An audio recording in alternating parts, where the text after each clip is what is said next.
Hello, everyone, and welcome to another episode of the Forge of Freedom podcast. I'm your host, Alex Ooley, and this is episode 169 of the Forge of Freedom. Today, I want to return to some basic notions about government and private property and the free market. Of course, if you've been listening to this podcast for any length of time, you know that this is something that I care deeply about. That's the right to self-ownership and to private property. And I think that the government we have today, not just in the United States, but worldwide, governments around the world have stymied human prosperity and freedom. And I think that, while a world without government is the ideal, I think that we're so far removed from that, we need to focus on cutting back as much as possible the government that we do have, until we reach a point where we say, oh, this is just the right amount. And my belief is that we would never reach that point. But nevertheless, we're so far from that. We have so much to cut there that I think the discussion of the ideal is just that it's armchair thinking about the ideal world. And we are restrained or constrained, I should say, by reality. But there's been a lot of discussion in recent weeks, especially since Donald Trump has gotten back into the White House and with the formation of the Department of Government Efficiency, and of course, that being spearheaded by Elon Musk. There's been a lot of discussion and a lot of cuts already to the federal government. Tens of thousands, if not hundreds of thousands of federal jobs, federal employees are at risk of losing their jobs, and many departments are being slashed, and many billions of dollars have apparently already been saved. And some folks, especially the people who voted for Donald Trump, are cheering these cuts, and others are crying foul, saying that these cuts are being made by an unelected bureaucrat, an unelected person, being Elon Musk, at the head of Department of Government Efficiency. But what should we be thinking, and how should we be thinking about these things? And I think it's helpful because even the people who are cheering these cuts, I think, miss the forest through the trees sometimes. And it's helpful to return to sort of basic principles and basic ideas about government, about free markets, about capitalism, about voluntary exchange, and so on.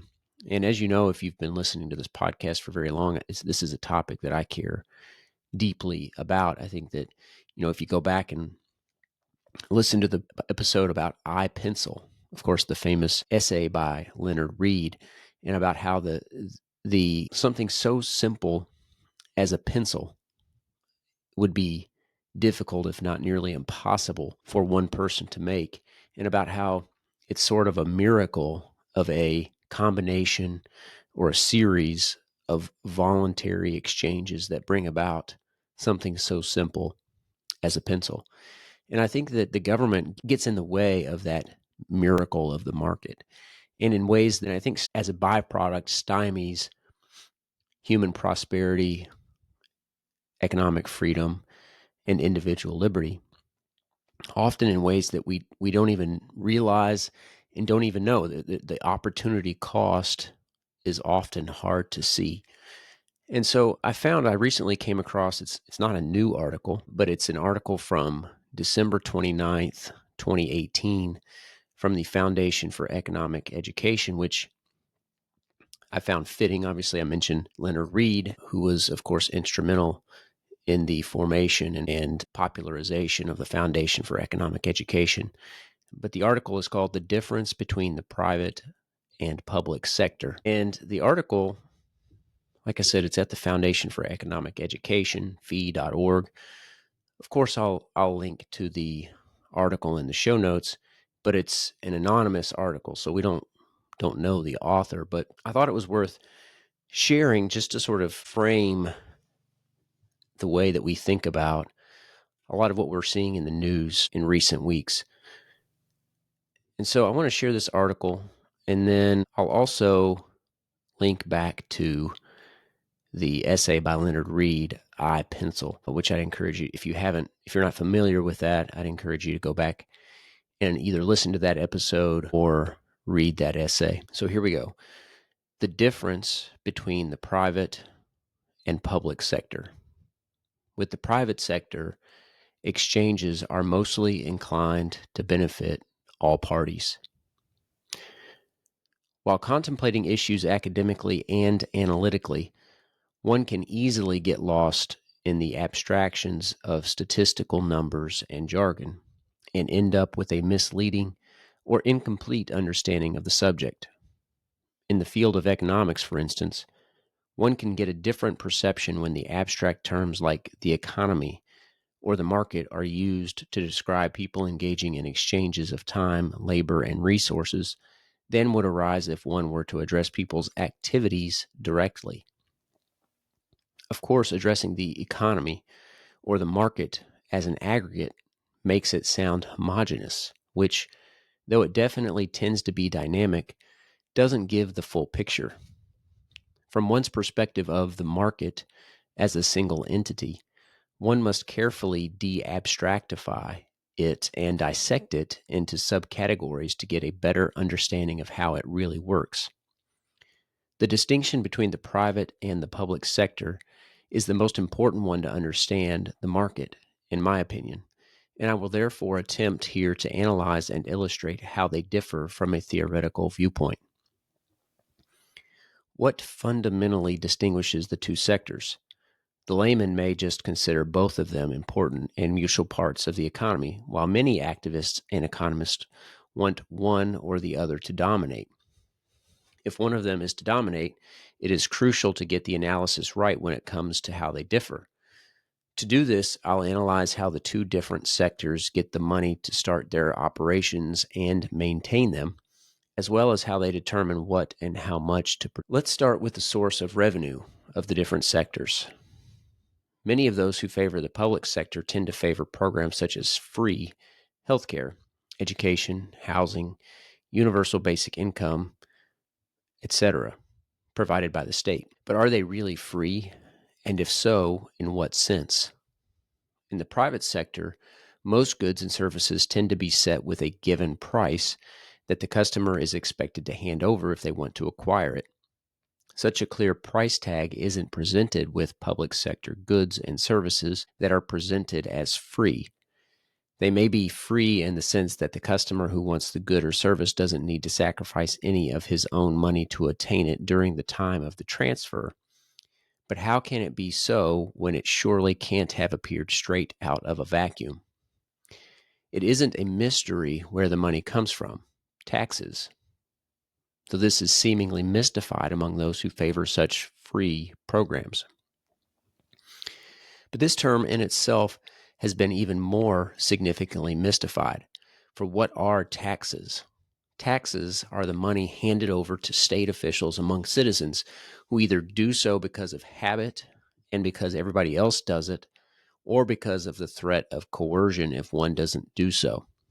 It's important to note here the distinction that services provided by the state are not necessarily wanted by those who pay for them, like bombing children in Yemen, in comparison to the private sector, where you usually know exactly how much you have to offer to get how much you offer to get a good or service in return and can exchange in voluntary transaction if you find it beneficial.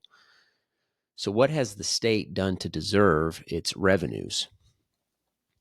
Though most people find at least some of the state services desirable, its programs can only be established after the money is collected, and one can therefore not reliably know immediately the degree to which the money from a new tax will be used on what is promised. To better illustrate, if the same were the case with a private company, it would be like taking money from all its customers, putting it all together in a bag, and then taking a handful of the money and using it for the purposes the managers decided before the customer potentially gets something back that, only if he's lucky, could be something he wants or maybe even what he himself ordered. It's true, in a democratic system, politicians can be less inclined to impose taxes lest they risk not getting reelected. But that's pretty much their only limitation besides their conscience. Election campaigns are the political version of a commercial break where they advertise for their own suggestions of services to be established through the social apparatus of compulsion and coercion, where the demand of the majority opinion determines the winner. Before we move on, it's worthwhile to take a deeper look into how the system of democracy, which is widely accepted as the best political system, affects the distinction between the private and public sector. Skeptics of democracy from the anti-state perspective have claimed there are those that work for a living and then there are those that vote for a living, often attributed to H.L. Mencken without citations. So a more reliable source to quote is James Bovaard's "Politicians are dividing Americans into two classes, those who work for a living and those who vote for a living." This illustrates how the system can tend to lead to the winners, the majority, living at the expense of the losers, the minority, in the election. This is clearly seen in the tax to transfers ratio in the different income quintiles in the United States. The Congressional Budget Office reported that in 2014, the three lowest quintiles received more transfers than they paid in taxes, meaning that the poorest 3/5 of the population lived to some degree at the expense of the richest 2/5 of the population. Another indicator that the U.S. has, to some extent, become a country where those who vote for a living live at the expense of those who work for a living is that the top 1% of the income distribution earned 20% of the total share of income while paying 37% of income taxes in 2016. As this analysis concerns the differences between the public and private sector, rather than the costs and benefits of having a democratic system, what may be perceived as a downside here will not be weighed up against the upsides of the system. What's clear here, however, is that under a democratic system, what goods and services will be produced and how much of them are determined by the officials that the majority voted for, and that can lead to the majority living at the expense of the minority. Looking back at the private sector, how is it here determined what goods and services should be produced and how much?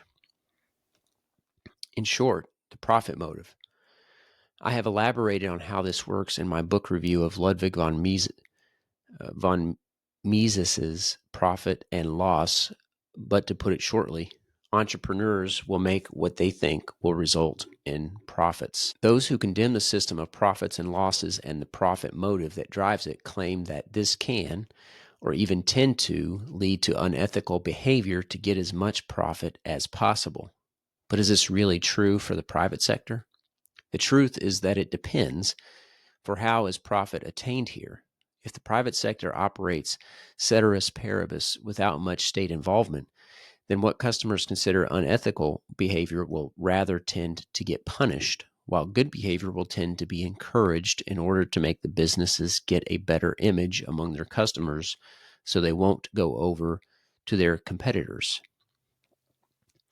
It's a relatively common misconception that profit is derived from negative activities such as businesses exploiting their workers, but its origin may lie in the fact that in a private sector with state involvement, often called corporatism or crony capitalism, businesses will attempt to acquire special favors and subsidies, which helps them attain a source of revenue and privileges that can significantly decrease the incentive for the privileged businesses to act honorably. It may even be the case that businesses with special state favors and subsidies will earn more money by acting with high risk and more unethical behavior. It's important to note here that this is not the default position of the private sector. It is the case only when the state involves itself in it. With the public sector, however, this is the default position. Politicians and bureaucrats decide where the tax money of the populace will go, and once a state program is established, it can be difficult to make big changes on it, even if it turns out to have major errors, lest the politicians lose support. Unlike the business leaders in the private sector, those in control of the public sector only need to concern themselves with striving for cheaper and higher quality goods and services insofar That is, it will increase their chances of getting reelected or establishing a better legacy for themselves. And those who actually do strive to improve matters in the public sector tend to be more eager in funneling tax money into the endeavor at hand rather than using current funding more efficiently. Not to mention, they usually attempt to increase some tax in the private sector to fund such further expenses. However, the state still doesn't really know what or how much ought to be produced to get the most desirable output. Economist Ludwig von Mises is particularly known for his formulation of the so-called economic calculation problem, which he discussed in the 90s. This problem essentially says there are 5 criteria that must be met for successful economic calculation, and that the free market, where the private sector dominates, meets these criteria, while the socialist state, where the public sector dominates, doesn't. Mises even claimed that this means rational economic activity is impossible in a socialist commonwealth, and that they thereby cannot reliably know where capital and labor should be allocated to get the most desired outcome. For more details on the 5 criteria and how the two sectors differ there, see my post, Mises's Economic Calculation Problem. The answer to, is it possible to have an economic system with no money? To summarize the matter, we can look at Franz Oppenheimer's distinction between the economic and political means of acquiring wealth. Murray Rothbard wrote the following about Oppenheimer's distinction. The great German sociologist Franz Oppenheimer pointed out that there are 2 mutually exclusive ways of acquiring wealth. One, the above way of production and exchange, he called the economic means. The other way is simpler in that it does not require productivity. It is the way of seizure of another's goods and services by the use of force and violence. This is the method of one-sided confiscation, of theft of the property of others. This is the method which Oppenheimer termed the political means to wealth. It should be clear that the peaceful use of reason and energy in production is the natural path for man, the means for his survival and prosperity on this earth. It should be equally clear that the coercive exploitative means is contrary to natural law. It is parasitic, for instead of adding to production, it subtracts from it. The political means siphons production off to a parasitic and destructive individual or group, and this siphoning not only subtracts from the number producing, but also lowers the producer's incentives to produce beyond his own subsistence. In the long run, the robber destroys his own subsistence by dwindling or eliminating the source of his own supply. But not only that, even in the short run, the predator is acting contrary to his own true nature as a man. We are now in a position to answer more fully the question, what is the state? The state, in the words of Oppenheimer, is the organization of the political means. It is the systematization of the predatory process over a given territory. For crime, at best, is sporadic and uncertain. The parasitism is ephemeral, and the coercive parasitic lifeline may be cut off at any time by the resistance of the victims. The state provides a legal, orderly, systematic channel for the predation of private property. It renders certain, secure, and relatively peaceful the lifeline of the parasitic caste in society. Since production must always precede predation, the free market is anterior to the state. The state has never been created by a social contract. It has always been born in conquest and exploitation. In other words, the lifeblood of the public sector is the exploitation of the private sector. While the private sector is based on voluntary and peaceful exchanges, if one here determines the latter to outdo the former, I think one ought to strive to make the private sector as big a portion of the market as possible through favoring and advocating privatization of current state-owned companies. On the other hand, nationalization, the antithesis of privatization, goes on a road to serfdom towards more coercion, more exploitation, and less freedom. As the great French economist Frédéric Bastiat said, the state is the great fictitious entity by which everyone lives at the expense of everyone else. With the private sector, however, exchanges are mostly inclined to benefit all parties. So there you have it. There's the essay, The Difference Between the Private and Public Sector, from fee.org. Again, we don't know the author, but I will link to the article in the show notes. And I like this article because he draws out or she draws out some of the distinctions here that I think are often lost. People, I think, are ingrained from a young age, especially in government schools, to believe that the government is productive. But it's not. It's simply siphoning through a parasitic process resources that have already been produced in the private sector, either through taxation or through compulsion of some sort. And they're not only that, they are diverting resources that might be used for, or that are likely to be used for, more productive purposes. So when you see a lot of the news, especially recently with the Department of Government Efficiency finding waste here, there, and everywhere in the federal government, just remember that that waste that's being cut is money, is time, is resources that's going back to, or at least preventing future predation of the government on the private sector, on people, on individuals, because that's where productive value comes from. It comes from my effort, your effort. It comes from your work, your industriousness, your creativity. And the government predates that, takes it for its own political purposes, and often simply wastes it, often uses it for nefarious purposes, and occasionally uses it for some benefit that could generally be provided better by the private sector.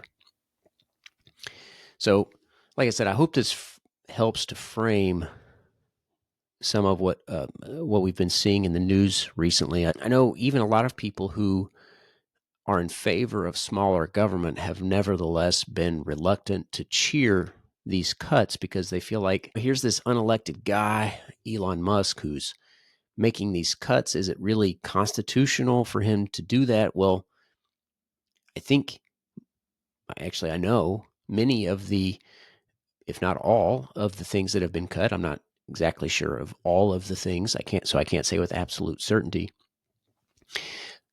But many of the things that have been cut were unconstitutional to begin with. So cutting something that was already unconstitutional can't be unconstitutional. So I think that people who say, oh, this is something that has to be done by the legislature. No, the people, the final arbiter of what's constitutional and what is not is the people. And the people voted for Donald Trump knowing that Elon Musk was going to be making these cuts through the Department of Government Efficiency. And sure, the Supreme Court can issue an opinion about what's constitutional and what's not. But remember, the federal government was formed with few and defined powers. And we have been living under a system of government that has gone far beyond those few and defined powers. And we can't sit around and wait for a Supreme Court who has historically upheld the expansion of federal government power decade after decade to tell us that the newest expansion of power is also unconstitutional. So I hope that you found this article to be thought-provoking at the very least, even if you don't agree with my take on it. But I like also that it mentions the socialist calculation problem. I did a few episodes on socialism. One was just a few months ago about the Seligman-Nearing debate. I'll link to that in the show notes as well if you're interested in that. We had a discussion about the socialist calculation problem in that episode with Rob Weeder, because I think a lot of people this is an aside, and we'll wrap up here in just a moment. A lot of people think that socialism could work if we had basically a change in human nature, a change that would make humans consider the interests of others above their own interests. But that doesn't capture the problem with socialism, because at its essence, and this is one of the major advancements that Mises made, is that it's impossible to calculate the cost of goods and services without prices.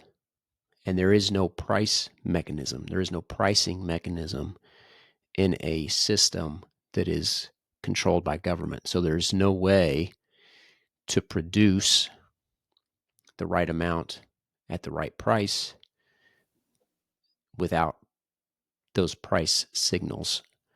And there's no way for a government, a central authority, to have the knowledge about the universal or about the individual preferences of every individual, the subjective value that they place on certain products, and the price at which they should be sold and the quantity at which they should be produced. And I think that revelation, that discovery, or at least that articulation of the socialist calculation problem by Mises, like I said, was one of the greatest ideas or advancements that he made. As a matter of fact, I have his book right here behind me. It's just called Socialism. And I'll link to this book in the show notes as well. And I did a undergraduate research paper on this book. It was actually my first introduction to Mises was this book called Socialism. I actually prefer his book Human Action, but I didn't discover it until later. And he starts at the very beginning of his book, chapter 1, the nature of ownership, and he gets into these calculation problems and the impracticability of socialism, and I think refutes the idea that it requires some evolution of the human conscience. So anyway, if that's something you might be interested in, I'd highly encourage you to check out Ludwig von Mises's book, Socialism. All right, with that, I'm going to close with a quote. This is a quote by Henry David Thoreau. "Must the citizen ever for a moment or in the least degree resign his conscience to the legislator? Why has every man a conscience then? I think that we should be men first and subjects afterward." All right, everybody, I hope you enjoyed the show. If you did, don't forget to like and subscribe to help us spread the message of freedom. As always, you can find the podcast on YouTube, Rumble, Facebook, and X at Forge of Freedom. You can also find us on all the most popular podcast streaming platforms.